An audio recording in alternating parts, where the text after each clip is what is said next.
Alors, c'est un immeuble abandonné, Picché. Alors la picchasson, c'est un art très particulier à São Paulo. Ce sont en fait les signatures des ombres. Ce sont des commandos de jeunes qui viennent des périphéries. Et les seigneurs de la picchasson vont signer au plus haut, ils prennent des risques considérables. Et c'est aussi pour pointer les immeubles vacants de cette ville, alors que des milliers de sans-abri dans cette ville. On estime à 350 000 le nombre de logements vacants. J'ai pris le parti pris de les isoler. Il y a un travail sur la forme, et je voulais qu'ils soient un peu phalliques, on va dire. Voilà. Ils sont occupés. C'est assez récent, hein, mais les personnes et les familles sont des fois délogées très violemment par les forces de l'ordre.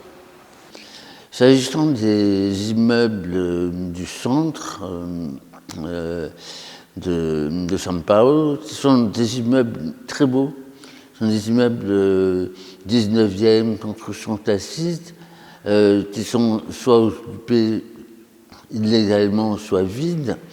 Ludovic les a photographiés de façon à les rendre encore plus monumentaux, de telle façon qu'ils nous étragent, ils étaient en contre-plongée, ils regardent vers le haut et ils les transforment à la fois en sculptures.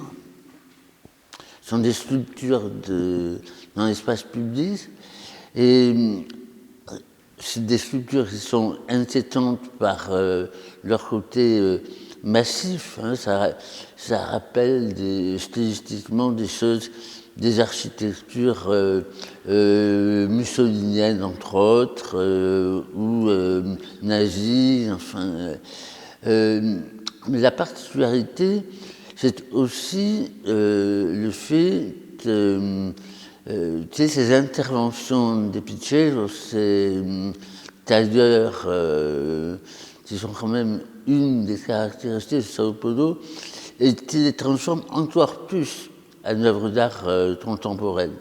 Au-delà du défi, de la prise de risque, de la revendication politique qu'il y a dans cette pratique, il y a une dimension esthétique.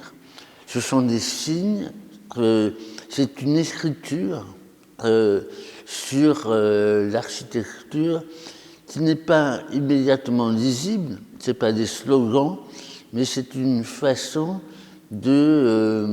d'exprimer une rage et en même temps de revendiquer une identité, parce que ces tags sont identifiables pour ceux qui connaissent le groupe des artistes de rue qui pratiquent ces interventions.